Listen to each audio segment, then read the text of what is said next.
শুরু করছি ছাত্র ছাত্রীদের বিশেষ জ্ঞানের আসর অজ্ঞানের ৭ম পর্ব। আমরা শক্তি আমরা বল আমরা বদের দল, আমরা শক্তি আমরা বল আমরা বদের দল। পড়ার সময় বোম বানাই আর পকেটে রাখি পিস্তল, পড়ার সময় বোম বানাই আর পকেটে রাখি পিস্তল।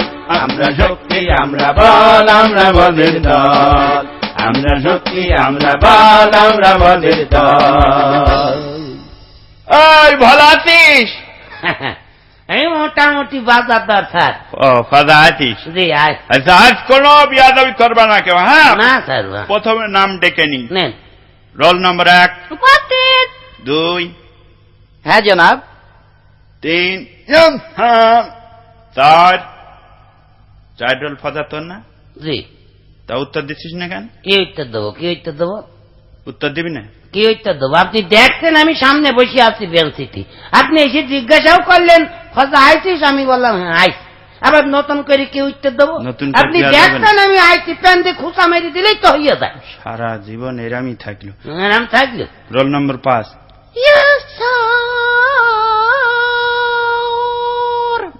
কি হলো? ঠিকই আছে। ঠিকই আছে মানে? এই সরি সরি উত্তর দিত, কত সুন্দর লাগলো জিনিস। সুন্দর লাগলো। হ্যাঁ নাম ডাক কই না আজকে, এখানে থাক। থাক। খাতা জমা দিয়েছিস কি ডাকিরা? সবাই দিয়েছে স্যার। আচ্ছা প্রথম খাতা। আরে বাবা ফজা, জি। এই অঙ্কগুলো করিলি? হ্যাঁ সব করা আছে। একটা অঙ্ক তো হয়নি। হ্যাঁ কি অঙ্ক হয়নি? একটা অঙ্ক হয়নি। তোর বাপের কাছে আজকে বিকেলে যাবে। আব্বার কাছে যাবেন? চামড়া কিরাম তোলে দেখে নি। আব্বার কাছে যাবেন? যেতে হবে না? বিকেলে কেন? আপনি একলেই চলেন? এখনই চলেন মানে? একলেই চলেন। আব্বার মুখ খুব তো মুখে মুখে খুব ইয়ে করে যে আমি এত ভালো ছাত্র ছিলাম, এত ছিলাম, আমার 2 রাত লম্বা ছিল। আব্বার ফুটফুটে নিতে খুব বেশি। চলেন আব্বার কাছেই যাবো, তখন বলতে পারবা একটা অঙ্ক হয়নি। তো হয়নি তো আমার দোষ নাকি?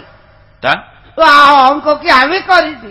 তার মানে অঙ্ক তো সব আব্বা করে দিয়েছে। দেখেছো, এ তো আমার করার সময় আছে। শস্যের মধ্যে ভূত। আচ্ছা যাকে যাক, কবি বলে গিয়েছে পৃথিবীটা রোমাঞ্চ, আমরা সবাই অভিনেতা। বুঝলি? সবাই অভিনেতা। অভিনেতা? পৃথিবীটা রঙ্গমঞ্চ। সবাই আমরা অভিনেতা না? হ্যাঁ। সবাই যদি অভিনেতা হবে, সবাই যদি স্টেজে উঠে বসে থাকে, তাইলে দেখবে কিটা, শুনবে কিটা, আর টিকিট কাউন্টারই বা কিটা থাকবে, আর গেটম্যান কিটা হবে? লোক ফাঁকি দিয়ে ঢুকে পড়বে না? সহ্য না করে পারা যায়। দেখেছো কোন জায়গার পানি কোথায় নিয়ে গেল? এত জ্বলিয়ে পুড়ে মারা। জ্বলিয়ে পুড়িয়ে মারবেন কেন? আমি সত্যি কথাই তো বলছি। সবাই স্টেজে গিয়ে দাঁড়িয়ে থাকলে দিকে গেট দেখবে কিটা। আচ্ছা তুই চুপ করা। জুড়ন তুই বলে ফেল, দ্বিতীয় বিশ্বযুদ্ধ কবে হয়েছিল? স্যার, প্রথম যুদ্ধের পরে এবং তৃতীয় বিশ্বযুদ্ধের আগে। ফজা? জি স্যার। তোরও কি তাই মনে হয়? হ্যাঁ তাই মনে হয়। মানে বাস্তব জিনিস তো মনে হবে নাকি? না মনে হবার কি আছে? ঠিকই তো বলল। ঠিকই বলে। হ্যাঁ ঠিক। প্রথম বিশ্বযুদ্ধের পরেই তো দ্বিতীয় বিশ্বযুদ্ধ হয়েছিল। হ্যাঁ আচ্ছা। এবার ভুল আছে নাকি? ঠিক। আচ্ছা চুপ কর, এটাও পারলি নে। শামসুল বানান কর তুই আঁকলি। সামনের চুল পিছনের চুল শামসুল। মানে ঠিক আছে। ঠিকই আছে। হ্যাঁ ওরা যা বল সব ঠিক। একটা বেঠিক আমি পাইনি পর্যন্ত। তুই বল নলেজ মানে কি? নলেজ? নলেজ মানে তার লেজ নেই স্যার। চার লেজ নেই? লেজ নেই। হে তো জ্বলিয়ে পুড়ে মলামে কি করে সহ্য করবে? শেষ করে দিলে। নলেজ মানে তার লেজ নেই। ওয়েলকাম মানে তুই কি বলে ফেলা? স্যার তেল আসতে। ওয়েল মানে তেল আর কাম মানে আসা। ওয়েলকাম, তেল আসতে। ঠিক বলছিস। তেল আসতে। তেল আসতে একটাও হয়নি। মুখ্যমন্ত্রী মানে কি বলে ফেলা? মুখ্যমন্ত্রী?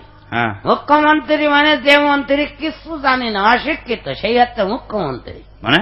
মানে আবার কি? আপনি তো সেদিন বললেন যে তোরা পড়াশোনা করিস নি, মুখ্যই থাকবে। তাই মুখ্য মানে যদি পড়াশোনা না জানা হয়, অশিক্ষিত হয়, তাহলে মুখ্যমন্ত্রী মানে সে অশিক্ষিত মন্ত্রী না? এই বুঝেছ তুমি? হ্যাঁ। আচ্ছা যাকে যাক, আকলি বল অনু মানে কি? অনু ছোট্ট একটা মেয়ে, আমাদের স্কুলের ছাত্রী। ওরে না, অনু হাতের জিনিস, এটা ছোট বস্তু, খালি তো কি দেখা যায় না, এই আর কি। কৃষি কামড়াল। ও আল্লাহ, অনু ছোট